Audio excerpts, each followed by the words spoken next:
First and foremost, I want to thank you all for coming today for this extraordinary initiative.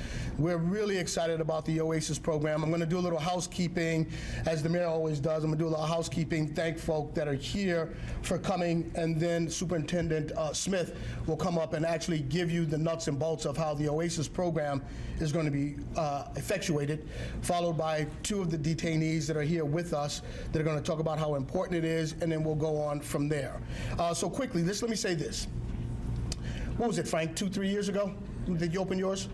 About 2 years ago, 2-3 years ago, former Sheriff, Essex County Sheriff Frank Cousins began one of these centers where he actually looked at the fact that we need more beds.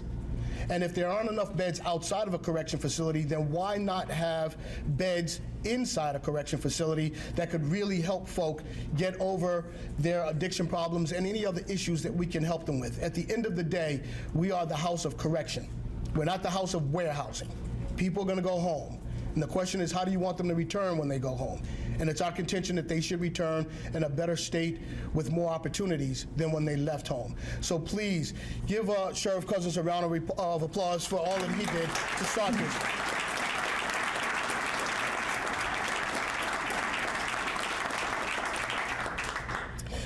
Let's see now, we have a couple of city councilors in the house. We have Frank Baker and Anissa Sabe George. Please a round for them.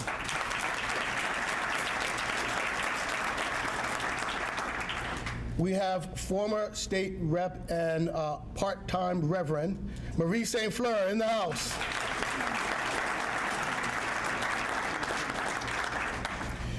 You're going to hear from a couple of the people up here, so I'm not going to, when I introduce you, I'll say wonderful things about you. But I also would like you to give a hand to Judge Ronquillo, who's in the house.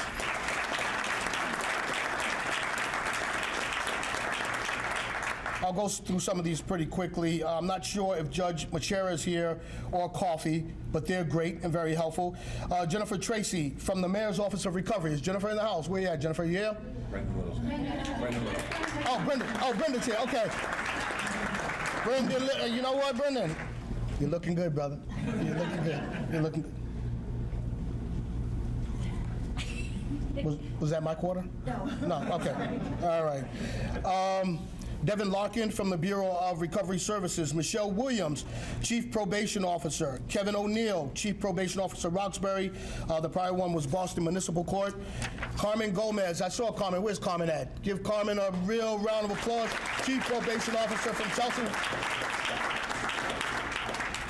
Aaron Hud Beaton, and oh, they're with you. And Frank Russo, are these your folks? There you go. All right, thank you so much.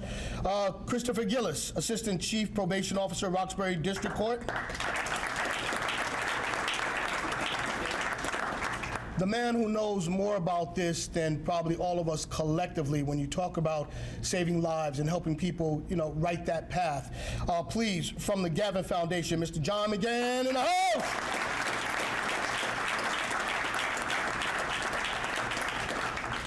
And he's brought about 49 people, so I'm not going to name them all, but no, I'm only kidding. But he's brought his crew, and so thank you so much, John. Kathy O'Leary, Director of Recovery Services, North Suffolk Mental Health. Pamela O'Sullivan, Director of Alchemies. Where you at? Where'd you go? There she is, in the back. Please give her a hand. Alchemies is the company that produces Vivitrol.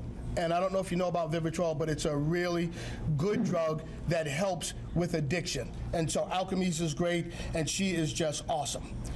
Kevin Ransford, Substance Abuse Coordinator, Boston Municipal Court. Carla Butters, Boston Municipal Court, Substance Abuse Coordinator. Arthur Carey from the same organization, in the house. Let's see, please. Shelley Dunner from the probation officers. Oh, you didn't know you were going to get a shout out, huh? Hey. My bad, I'm sorry. Okay. All right, don't do that to me. No, okay. Dr. Lisa Simon is in the house also.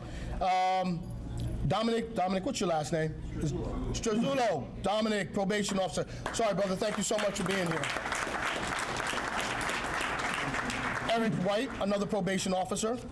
Okay. Oh, then I've got a list of no's, like the governor is not here, but we know that he's a big fan of this, and he's really worked mightily to address this situation and to help out. Now, there are others that are not on my list, and I'm sorry that I didn't give you all a shout out, but please know this from the bottom of my heart and from the folks that work here at the Sheriff's Department, plus everyone at the dais. We truly thank you for all that you're doing to really fortify and strengthen our communities. Now, with that said, I'm going to bring Superintendent Yolanda Smith to the microphone, and she is going to tell you exactly how the OASIS program is running. Please, a hand for Superintendent Smith.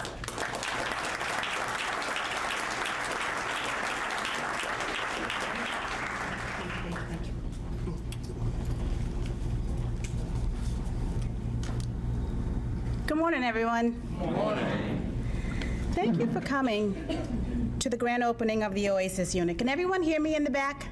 Okay, good. I have had the pleasure of watching this unit transform from a general population unit for male detainees into a unit where treatment is the focus for all who reside there. When the unit first opened, my staff and I toured the unit, and we spent some time talking with men about what they were about to embark upon. Many of them said they were scared and uncomfortable because for some, it was the first time they were admitting that they had an addiction. And for some, being vulnerable was taking them truly out of their comfort zone. But overwhelmingly, most responses were that they were happy to receive services and a discharge plan while they were waiting on their cases to be adjudicated. The unit has sparked some serious buzz. We have a plethora of meetings scheduled with community stakeholders and partners to discuss how we can collaboratively provide these men with the best treatment services we can, and more importantly, with a discharge plan that is created specifically for them. And when we have this unit under our belt, this is where you really have to listen, Sheriff Tompkins. Oh, okay. You listening really good? I'm listening. Yeah. I see in our future OASIS 2, which will be for the women.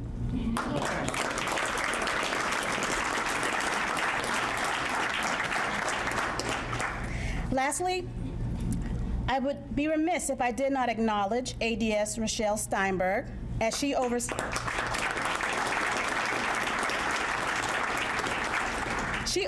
the unit and works closely with the AdCare staff. Rochelle just recently judged an art competition, and while there is a winner, she was able to pick something from every drawing and put it together for one display that will be in the unit for all to see and to give the unit more of a treatment vibe. So thank you, Rochelle, for all you do, and thank you for figuring out that contest, because I wanted no part of having to pick just one winner.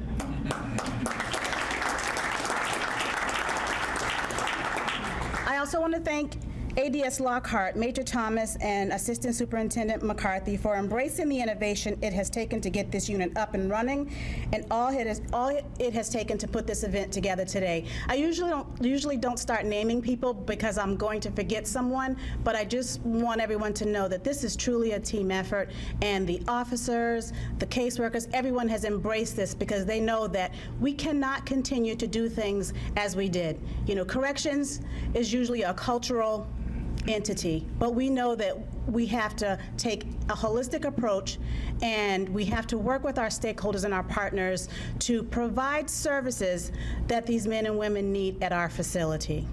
And so I want to say that I appreciate all that you have done, and at the end of this, there will be a tour for folks who are interested in coming up to the unit to see exactly what it looks like and talking with more folks.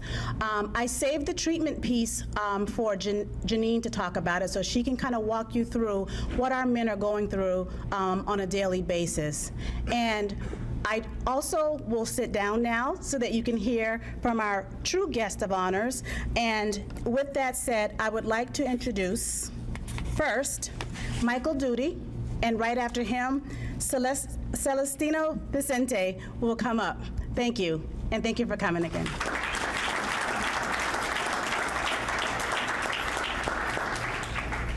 Thank you. Good morning. My name is Michael, and I'm an alcoholic and an addict. Hey, Michael. It's truly an honor to be here today and in the OASIS program. I've been waiting a long time to see programs being introduced to prisons and jails, because it starts here. The true recovery starts here. And a lot of us, we don't get arrested, we get rescued. And you know, in some cases, such as mine, that was the case. But it's truly an honor to be here, and I want to thank Superintendent Smith for you opening this program. Janine, thank you. David, thank you. Thank everybody.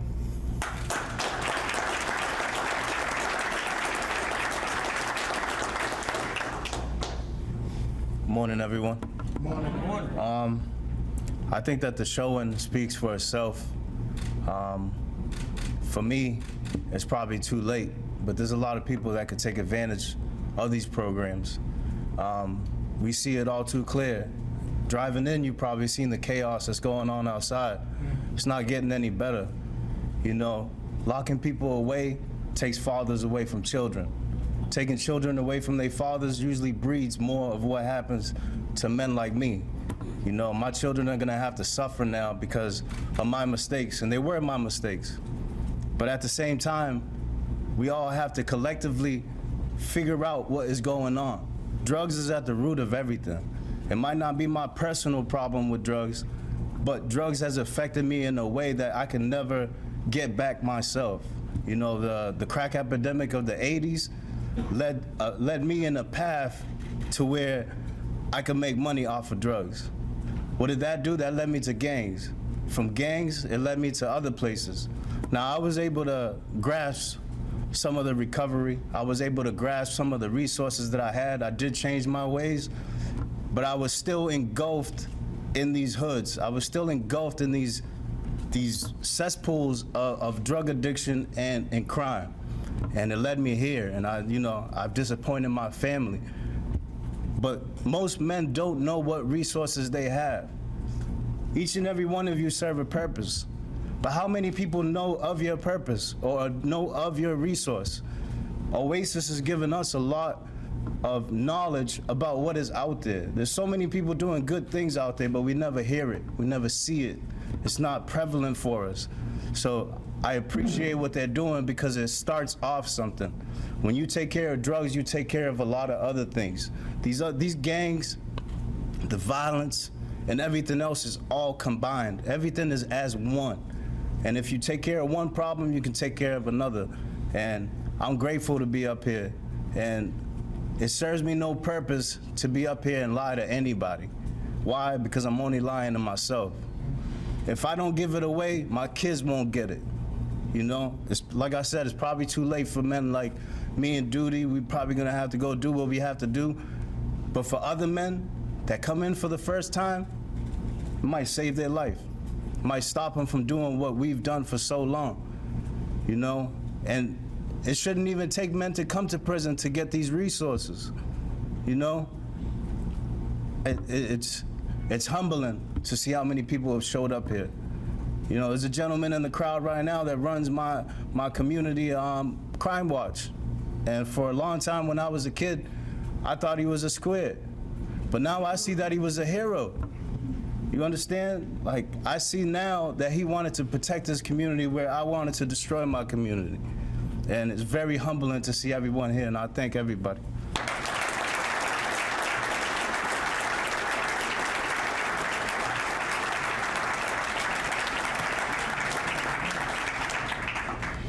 You know, the words from both of you guys, very heartfelt, very meaningful. And my brother, it's not too late for you. As long as you've got angels out there that are willing to help, there will always be help. Before I bring Janine up, let me say this also. When we were in school, we all heard about the American dream. That ideal that says every citizen should have the opportunity to achieve success and prosperity through hard work and determination. Somehow along the way, some of our paths, we took the wrong off-ramp. And it's led us to places like houses of corrections and other places where we may not have wanted to be. That said, it is unfortunate that people are incarcerated and get the services that they need that makes them whole again. but the larger overriding issue is, particularly with the folk that are sitting at this table, they all care. They all will roll up their sleeves, and they will all try to help people realize the American dream. Now, with that said, I'd like to bring to the podium Ms. Janine Bellitti from AdCare, that is a very serious partner in this endeavor to help us do what it is that we have to do. Janine, please.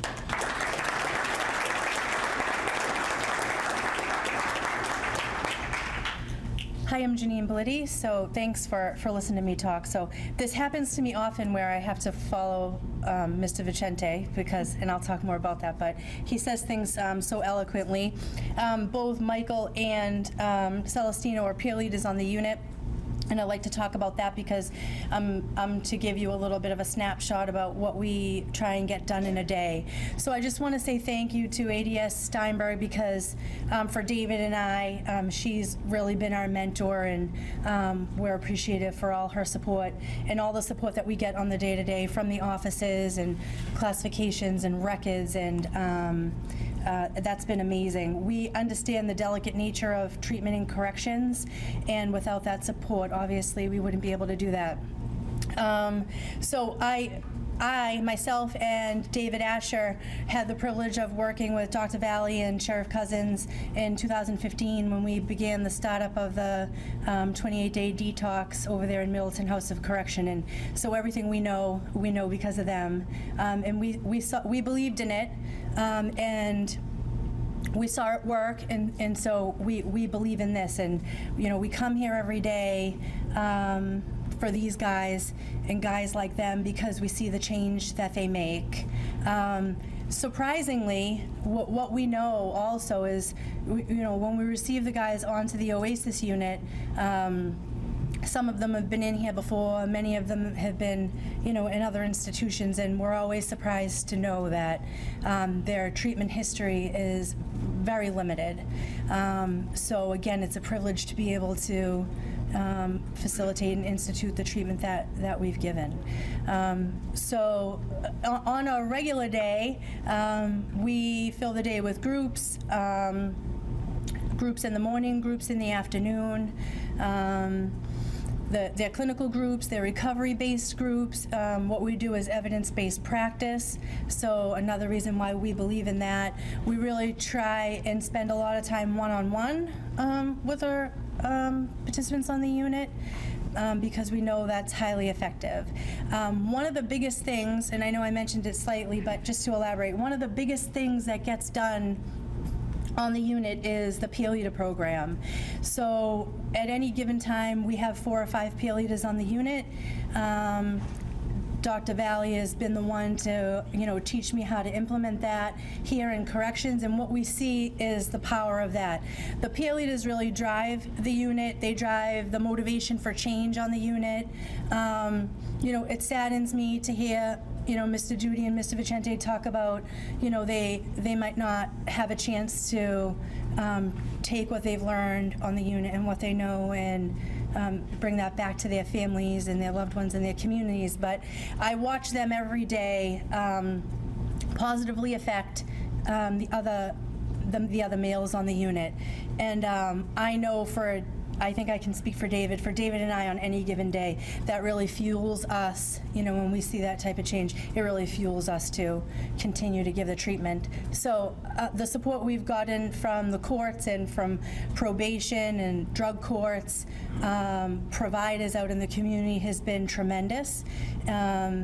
Basically, a huge amount of our time is spent talking and communicating with people in the community in an effort to pull together the reentry plans. So outside of our individual therapies and our group therapies, we're creating the reentry plans, not in a hypothetical fashion, but as concrete as possible, so that when our detainees go to court, what we present to the court along with the detainees is a really great plan. We really spend a lot of time assessing them in terms of their needs, what's worked before, what hasn't worked before, and really tailoring that in a most individualistic way so that we really take the opportunity to get it right. So I think what we've seen in the feedback that we've gotten from the courts and the judges is that that feels a little bit different in terms of how people are motivated for it, and that it's really the right treatment and the right level of care. So that's a huge bulk of how we spend our day. So thank you again, and it's just an honor to be here. Thanks.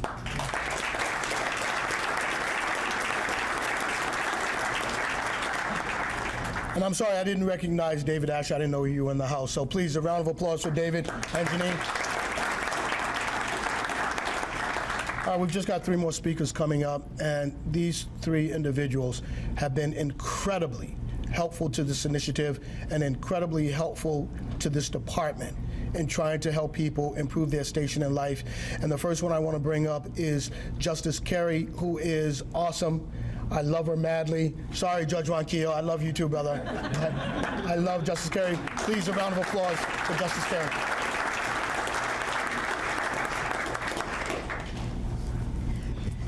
So I go to so many events with Sheriff Tompkins when he seems to be the master of ceremonies. So, and this is what he always says, how about we give it up for Sheriff Tompkins?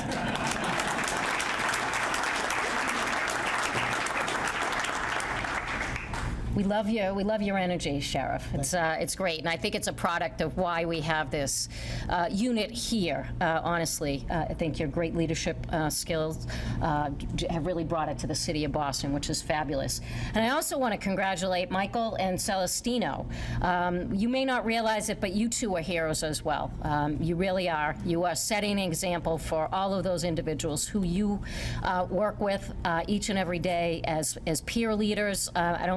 It sounds like I'm not sure you quite recognize how important that is, and that I think all of the people here illustrate that you will succeed, and you've got a whole lot of people here to pick you up when you stumble. So hang in there, it'll work. So congratulations. So addiction is really a terrible disease. It's complex. It's often resistant to treatment. It compels individuals to make choices and undertake actions that they might not otherwise do, and they correspondingly end up in our courts and end up in our prisons, emergency rooms, detox centers, treatment programs, and God forbid, sometimes in the coroner's office. And the disease can be deadly, and it really has taken hold in the Commonwealth and frankly in our country. And now with heroin and fentanyl and the many synthetic variations that we have, it's really hard to keep up with. We in the court system and in probation, honestly, we can't keep up with the kinds of synthetic just drugs that are out there. So I don't have to tell anyone in this room that we're losing 5 to 6 people a day. Every day are dying of opiate abuse or opiate overdose. And those of you who have heard me speak about the opioid crisis, I always say it's in the community. We're not going to solve this any other place but in the community. And that's what this is all about. This is about solving it in the community. And make no mistake, this truly is a public health crisis, but what's key is that the houses of correction, the courts, the DAs, defense counsel, community service providers, we all need to work in tandem and work together to really save a generation. We need to eliminate the gaps and thread the loops so that each person who enters the OASIS unit leaves with a better foundation and a better connection to the community resources that they need to be successful. And the resources that are going to pick them up when they fall, and the supports necessary for them to become fathers, community leaders, and others. Innovative approaches like OASIS really brings us to the edge. It really is going to make a difference in the lives of the individuals. And great credit goes to Sheriff Tompkins for seizing on this, and for his staff, and really working together to make this work.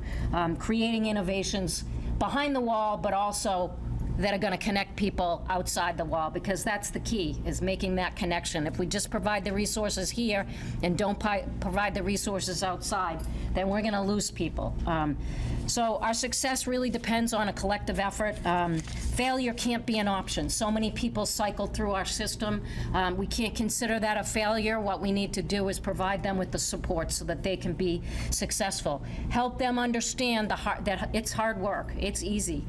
It's easy to say, I'm just going to do my time, but it's hard to be able to dig deep within yourself and say, I want to make a difference. I want to be a better father for my kids. I want to be a better person for my family, and I want to make a difference in the world. So, but when you see someone transform themselves, there's nothing better. There's nothing greater than to actually see someone step forward, step up, acknowledge that they have an addiction, and be able to help them move forward.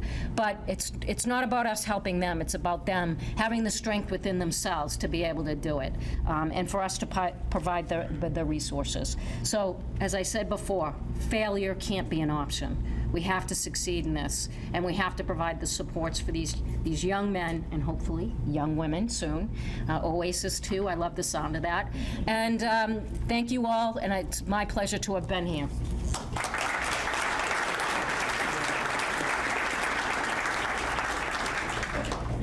As Judge Carey mentioned, really, one of the keys to success here is what happens when men and women are cycling out of facilities like this, and really do need to match up with the social service agencies beyond these walls that can continue that care.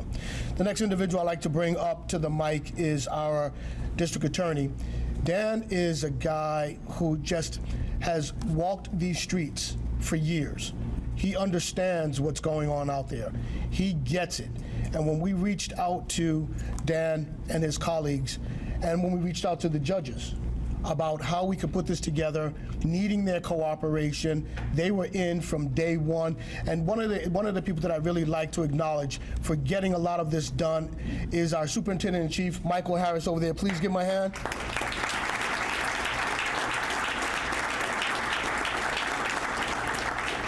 Although Mike looks like bashful, he loves this kind of stuff. So, but Michael worked with both the judges and the district attorney to make this happen. So, without any further ado, please welcome our DA, Dan Conley.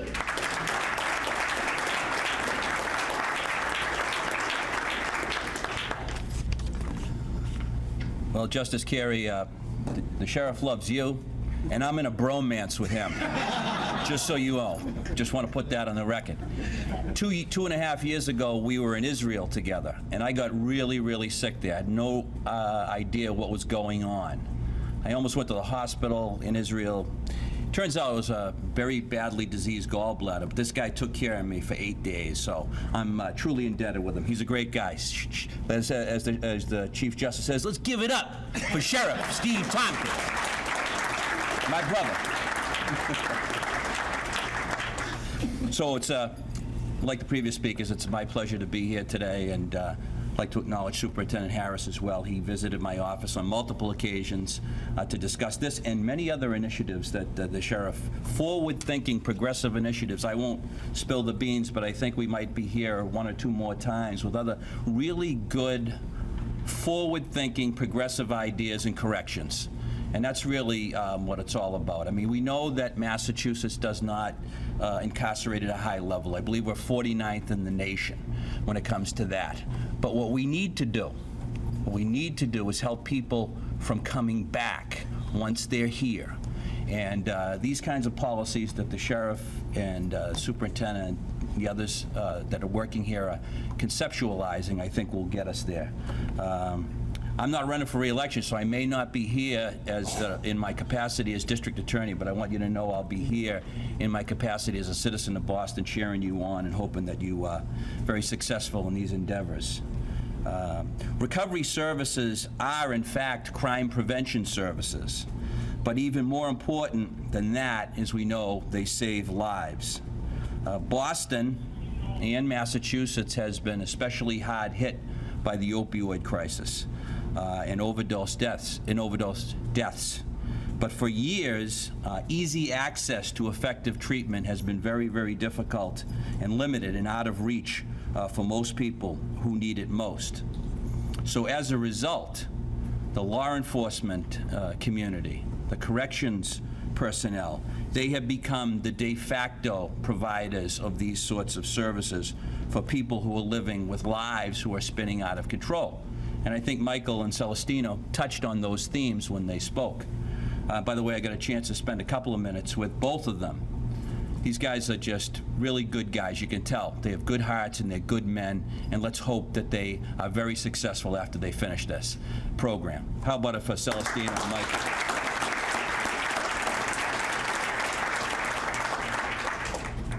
You know, as I mentioned, we're relatively low in terms of the national statistics on incarceration, and that's true about drug incarceration. But the sheriff has said this many, many times. Most of the people who are here, whether it's for carrying a firearm or for breaking into somebody's house or stealing a car or, you know, robbing someone or whatever the case might be, if you drill down, what you're going to find is a lot of these guys are doing it because they need money or they want money to feed this terrible addiction that they're fighting against. So these kinds of programs to help young men, particularly men of any age, recover is a huge thing. We're trying to do it in Dorchester with a pilot program with John McGann and his program. What we do over in Dorchester is try to get people, not arrest them, give them a summons to appear in court if it's a possessory drug offense and they appear to be addicted to substances, and try to get them into John's program at the Gavin House. So if they take that opportunity, then we let them do that without even arraigning them. That's the hope. So we're trying to get that off the ground. It's been a slow process, but nevertheless, it's another step in the right direction of what we're trying to do. Drug courts, I think Justice Carey has mentioned them. You know, when I became district attorney 16 years ago, drug courts in Suffolk County anyways were on life support. I mean, they were really about to die on the vine, but I decided to double down. And with the help of Chief Justice Johnson, who's now retired, and my good friend Chief Justice Roberto Ronquillo, they've doubled down as well. So we have 4 active courts in Suffolk County that are doing really great things, getting individuals out of the criminal justice system and into the recovery. I'd also like to acknowledge what the sheriff mentioned about Vivitrol. Pam O'Sullivan is here representing Alkermes, the pharmaceutical house that has discovered Vivitrol. Look, I'm not a scientist, but as I think Celestino mentioned, when you drove in here today and you saw all those people lining up for their methadone dose every day, and sort of what that struggle must be like versus Vivitrol, which is a once-a-month injection, I'm asking you folks out there that do this work, think about Vivitrol as a great option for treatment. So, in conclusion, let me thank my friend Sheriff Steve Tompkins for stepping up with this project. My other great friend, Mayor Marty Walsh. If Marty wasn't mayor, I'm not sure recovery would have this high a priority in public policy. Let's hear it from Mayor Marty Walsh. Chief Justice Carey for supporting our drug sessions and so many other things that you do, and for all the men and women who are working to rid our society of this terrible scourge. Thank you for being great supporters of this program. Thank you very much.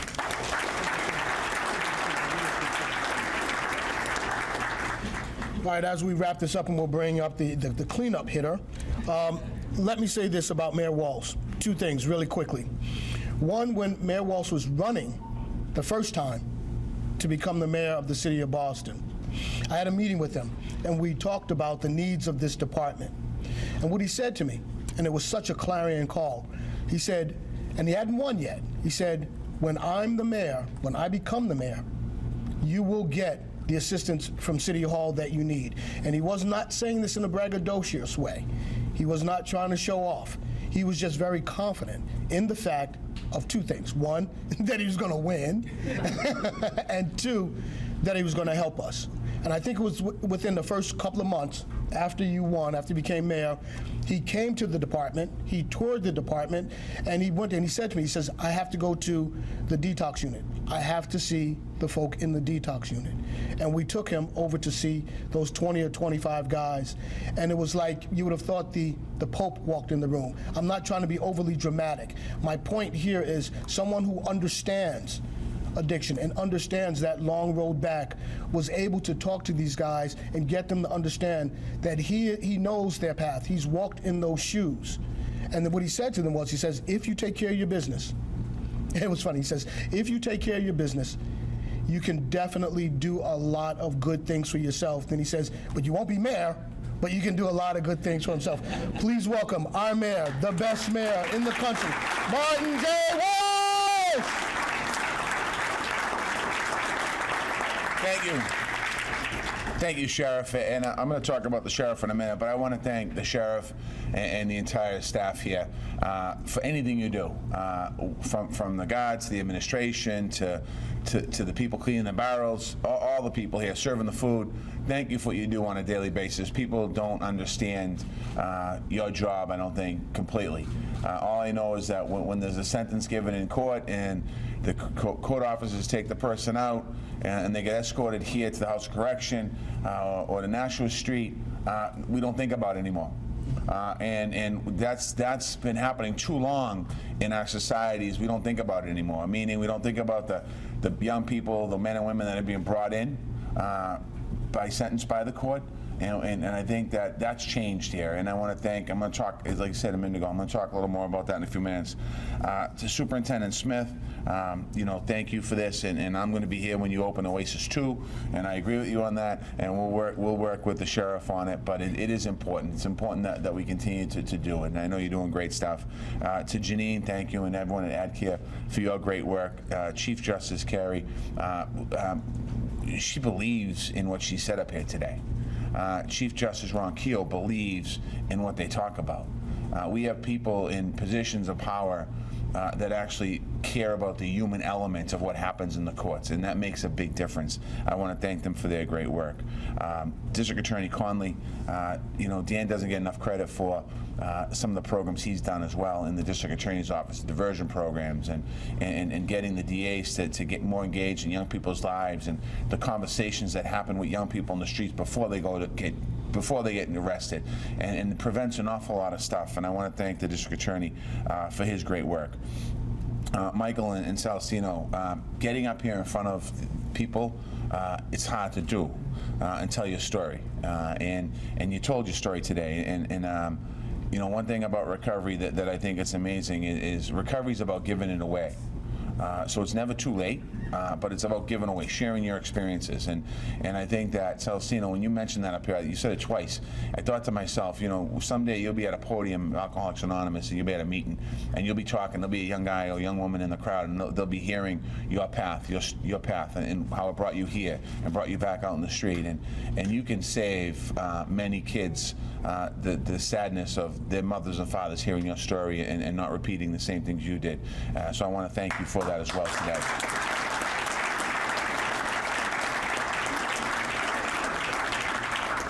To the people in recovery here, thank you, and thank you for all your work. And the people that are here today, thank you for all your work. To the city councilors, Frank and Anissa, and Marie St. Fleur, when we were at the State House together, and Frank Cousins.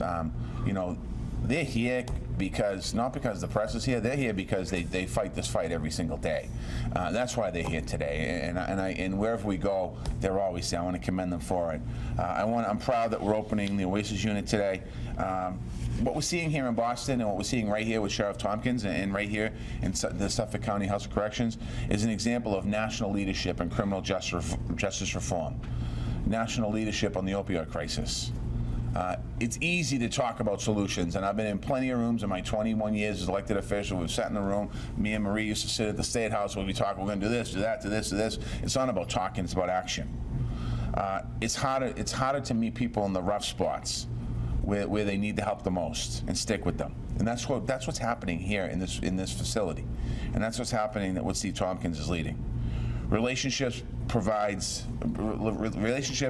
with providers, you see it here, You heard about AdCare, you heard about John McGann, the Gavin Foundation, and Brendan Little, our Office of Recovery Services in the city. It's about relationships and how do we work together cooperatively, and how do we deal with the crisis that's on the street. Law enforcement. The last thing that I can tell you, by being the man now and being a state rep, the last thing a police officer wants to do is arrest somebody. The last thing a DA wants to do is prosecute somebody. The last thing a judge wants to do is send somebody away, particularly when they have families and they know that it's just the alcohol and the drug that's causing the problem. And collaborations is so important, and that's what's happening today. That's what's key to this solution, and that's where we save lives. As the sheriff talked about, one of the first places I visited when I became the mayor in 2014 was here, and I toured the reentry center, and I told my story. My story didn't take me to the House of Corrections, but my story could have. I could have very easily made a mistake, and I did make mistakes. And I could have very easily potentially ended up here. But I was fortunate. There was somebody, God was looking over my shoulder. And I talked to the young people that were in here that day, and there's some older people in here that day. And what I said to them was, I talked about recovery a day at a time, and that you can do whatever you want when you leave here if you put your mind to it and you stay sober a day at a time. And about a year later, I was out doing the homeless census walk, and a guy comes up to me and he goes, "Hey, I remember you." And so we started talking. He goes, "You came to South Bay." Yeah, I was in the room, I was talking, and we started talking about addiction. And I said to him, "Well, what are you doing?" He says, "Well, I'm out on the street trying to make it work." I'm like, "Well, go to a program. Like, you can't, like, hang on the street, because you hang on the street, you got to end up back in there." And what we did was, when I came here, what we did when we came back was, we created the Office of Recovery Services in the city of Boston. It was the first in the history of the country of a mayor's office putting recovery services. I'm not doing it to take jobs away from the state and other people. What I'm doing is to help coordinate services. And Brendan Little's here today. And Brandon and myself talked in the campaign about creating this office.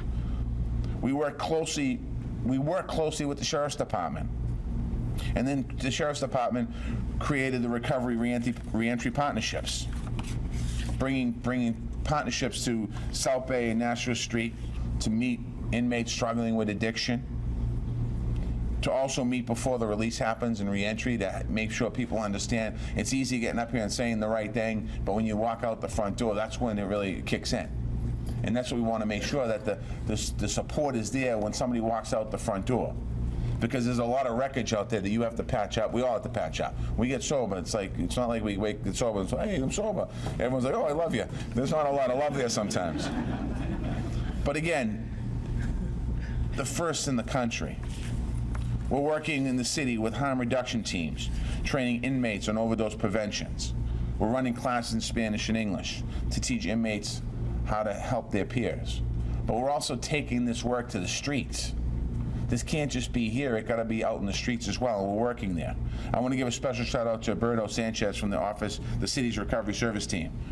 Berto helps run the reentry panel, runs the prevention training, and is an amazing role model for inmates. The sheriff's new OASIS unit will go even further to help support detainees who are struggling with substance use disorder. It brings comprehensive treatment directly into the facility, something that's needed.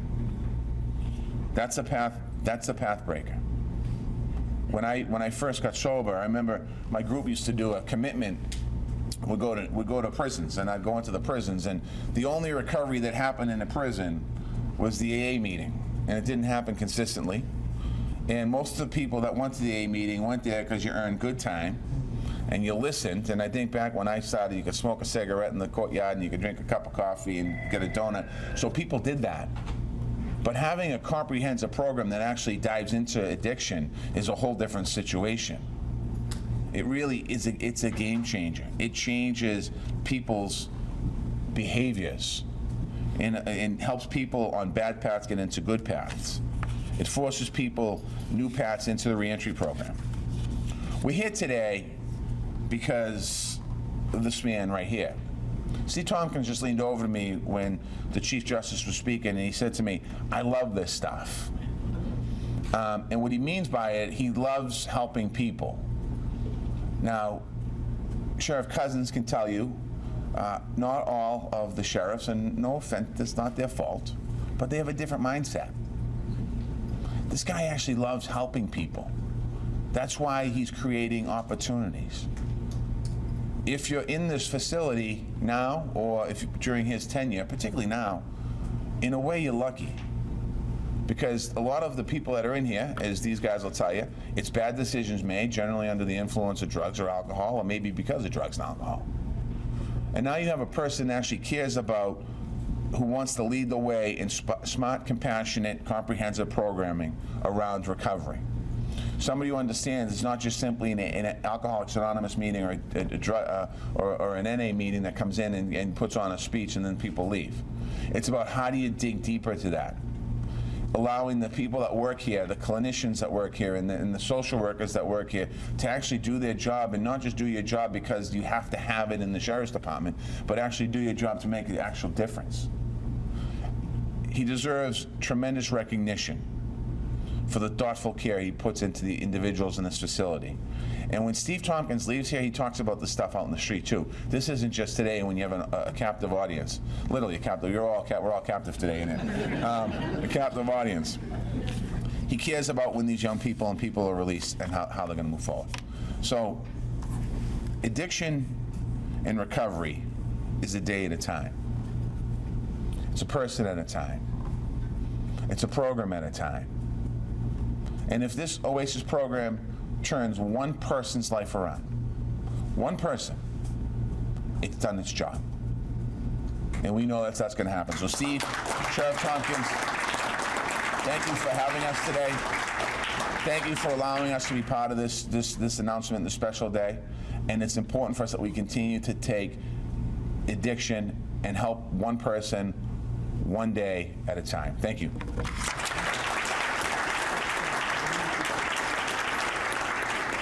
So as we close out, as Superintendent Smith mentioned, folks that want to tour the facility or tour the unit will do that, and just let her know, or let any of her folks know. As the mayor just referenced, this is a calling. We have far too many of our citizens that have been compromised by drugs, that have been compromised by poverty. And we, this captive audience, as the mayor just mentioned, have the opportunity to do something about that.